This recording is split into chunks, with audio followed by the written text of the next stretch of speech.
சில சகோதரர்கள் middle east மத்திய கிழக்கு முக்கியமாக அரபு நாடுகளில் ஏற்பட்ட இந்த அரப் ஸ்பிரிங் அரேபிய வசந்தத்தை பற்றி பேசுங்கள், தெளிவுபடுத்துங்கள் என்று கேட்டுக்கொண்டார்கள். அவர்களுடைய வேண்டுகோளுக்கிணங்க அரப் ஸ்பிரிங் என்றால் என்ன, இந்த போராட்டம் ஏற்படுவதற்கான முக்கிய காரணங்கள் என்ன, இந்த போராட்டத்தின் மூலமாக என்ன முடிவு கிடைத்தது, இந்த போராட்டம் எந்த நாட்டிலே ஆரம்பமாக வெடித்தது என்ற எல்லா விடயங்களையும் தெளிவாக இந்த பதிவிலே பார்ப்போம்.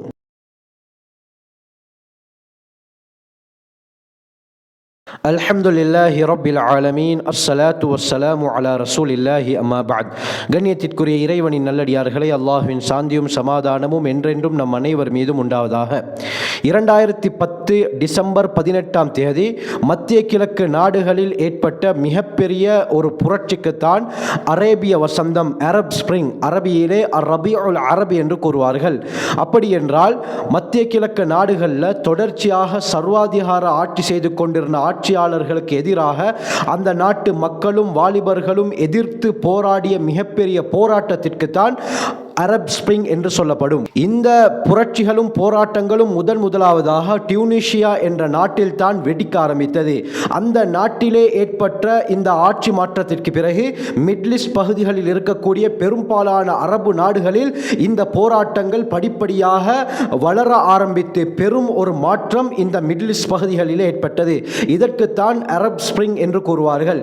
இந்த போராட்டங்கள் ஏற்படுவதற்குரிய முக்கியமான காரணங்கள் என்னவென்று பார்த்தால், முதலாவது சர்வாதிகார ஆட்சி, இரண்டாவது ஜனநாயக கட்டமைப்பு காரணங்கள், மூன்றாவது பணவீக்கம், நான்காவது அரசியல் முறைகேடு, ஐந்தாவது மனித உரிமை மீறல்கள், ஆறாவது பேரரசுவாதம், ஏழாவது திருட்டு ஆர்வம், எட்டாவது சமய பிரிவுணர்ச்சி, ஒன்பதாவது வேலையின்மை, பத்தாவது உணவுகளுடைய விலை அதிகரிப்பு போன்ற இந்த பிரதான 10 காரணங்களின் காரணமாகத்தான் இந்த போராட்டங்களும் புரட்சிகளும் ஏற்பட்டன. இந்த போராட்டம் புரட்சியின் காரணமாக முக்கியமாக 5 இலக்குகளை மக்கள் எதிர்பார்த்தார்கள். இந்த 5 இலக்குகளுக்காக வேண்டித்தான் இந்த போராட்டங்கள் பெரும் அளவுக்கு வெடிக்க ஆரம்பித்தது. முதலாவது என்ன, நாட்டிலே பெரும் ஜனநாயகம் ஏற்பட வேண்டும். இரண்டாவது சுதந்திரமான ஒரு தேர்தல் நடாத்தப்பட வேண்டும். ஒரே குடும்பத்தை சேர்ந்தவர்கள் ஆட்சி செய்யக்கூடாது. மூன்றாவது எல்லோருக்கும் வேலை வாய்ப்புகள் கிடைக்க வேண்டும். நான்காவது ஆட்சி மாற்றம் ஏற்பட வேண்டும். ஐந்தாவது மனித உரிமைகள் சரியான முறையிலே பேணப்பட வேண்டும். இந்த பிரதானமான 5 இலக்குகளுக்காக வேண்டித்தான் இந்த போராட்டங்கள் பெருமளவு வெடித்தது. ஒரு நாட்டில் சர்வாதிகாரம் ஆட்சி நடைபெறும் பொழுது அந்த நாட்டில் ஏற்படக்கூடிய விளைவுகள் என்னவென்று பார்த்தால், முதலாவது அந்த நாட்டுடைய குடிமக்களே அரசாங்கத்திற்கு கீழ்ப்படியாமல் இருப்பார்கள். இரண்டாவது கடமை தவறுகள், மூன்றாவது சமுதாய எதிர்ப்பு, நான்காவது ஆர்ப்பாட்டங்கள் நாட்டுக்குள்ளால் ஏற்படும், ஐந்தாவது கிளர்ச்சிகள் உண்டாகும், ஆறாவது இணையதள மூலமாக இயக்கங்கள் உண்டாகும், ஏழாவது எதிர்ப்பு முகாம்கள் அமைக்கப்படும், எட்டாவது புரட்சிகள் ஏற்படும், ஒன்பதாவது கலகங்கள் உண்டாகும், பத்தாவது தற்கொலைகள் நாட்டிலே ஏற்படும், 11வது உள்ளிருப்பு போராட்டங்கள் ஏற்படும், 12வது தாக்குதல் செயல்பாடுகள், 13வது நகர்ப்புற போர் உண்டாகும், 14 புதிய இயக்கங்களுடைய எழுச்சிகள் உண்டாகும். இப்படி நாட்டில் சர்வாதிகார ஆட்சி ஏற்படும் பொழுது இப்படியாப்பட்ட விளைவுகளை அந்த நாடு சந்திக்க நேரிடும். மேலே சொன்ன இப்படியாப்பட்ட காரணங்கள் அந்த மிடில் ஈஸ்ட் பகுதிகளில் இருந்தது. இதன் காரணமாகத்தான் அந்த அரேபிய நாடுகளுக்கு மத்தியிலே பெரும் போராட்டங்கள் அந்த அரசாங்கத்துக்கு எதிராக வெடிக்க ஆரம்பித்தது. இந்த போராட்டங்களுடைய ஆரம்பம் டியூனிஷியாவில் தான் ஆரம்பித்தது. கண்ணியமானவர்களே, டியூனிஷியா என்பது லிபியாவிற்கும் அல்ஜீரியாவுக்கும் நடுவிலே இருக்கக்கூடிய ஒரு சிறிய நாடு. வட ஆப்பிரிக்காவில் இருக்கக்கூடிய ஒரு முக்கியமான நாடு தான் இந்த டியூனிஷியா.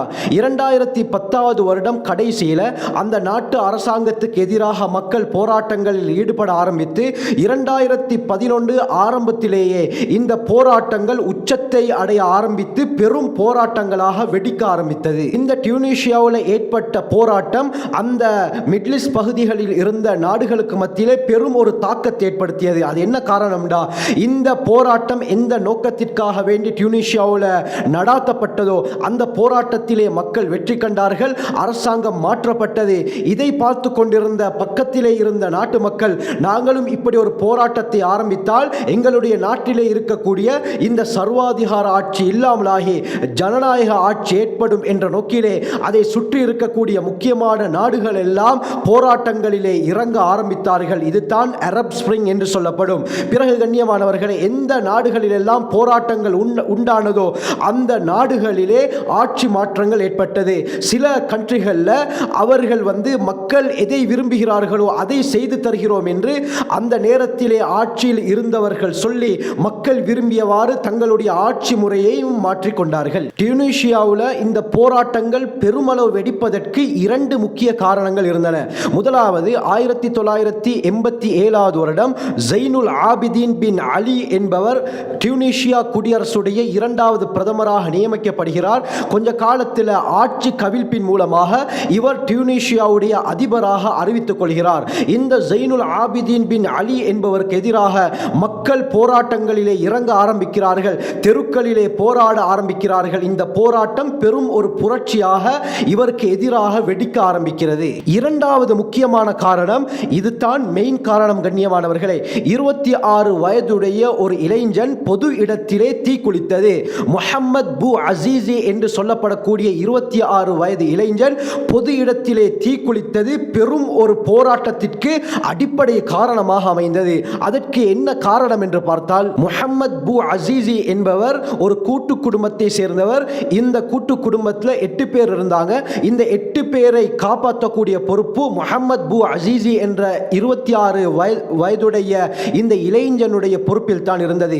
இவர் ஒரு தட்டிலே மரக்கறி வியாபாரம் செய்து கொண்டிருந்தார். ஒரு நாள் ஒரு போலீஸ் ஆபீசர் இவருடைய மரக்கறிகளையும் அந்த மரக்கறி தட்டையும் அபகரித்து இது சட்டத்திற்கு புறம்பானது என்று சொன்னார். உடனே முஹம்மத் பூ அசீசி செய்வதறியாமல் தன்னிடத்திலே இருந்த ஒரு 10 டீனார் காசுகளை அந்த போலீஸ் ஆபீசரிடம் கொடுத்து சமாளிக்க பார்த்தார். அதற்கு அந்த போலீஸ் ஆபீசர் முஹம்மத் பூ அசீசியுடைய கன்னத்திலே அறைந்து அவருடைய முகத்திலே எச்சையும் துப்பினார். தன்னுடைய மரணித்த தந்தையை பற்றி கேவலமாகவும் பேசினார். பிறகு முஹம்மத் என்ன செய்கிறாரு, தனக்கு ஏற்பட்ட அநியாயத்தை பற்றியும் அந்த போலீஸ் ஆபீசர் இவருடன் நடந்து கொண்ட முறைகேடை பற்றி முறையிடுவதற்காக மாநில செயலகத்திற்கு சென்று முறையிடுகிறார். அங்கிருந்த யாரும் இவருடைய பேச்சை செவிசாய்த்து கேட்கவில்லை. இதனால் மனமுடைந்த முஹம்மத் பூ அசீசி பொது இடத்திற்கு தீக்குளித்து தன்னை தற்கொலை செய்து கொள்கிறார். இது மக்களுக்கு மத்தியிலே பெரும் ஒரு தாக்கத்தை ஏற்படுத்தியது. இதுதான் டியூனிஷியாவிலே போராட்டம் ஏற்படுவதற்கு மிக முக்கியமான காரணமாக அமைந்தது.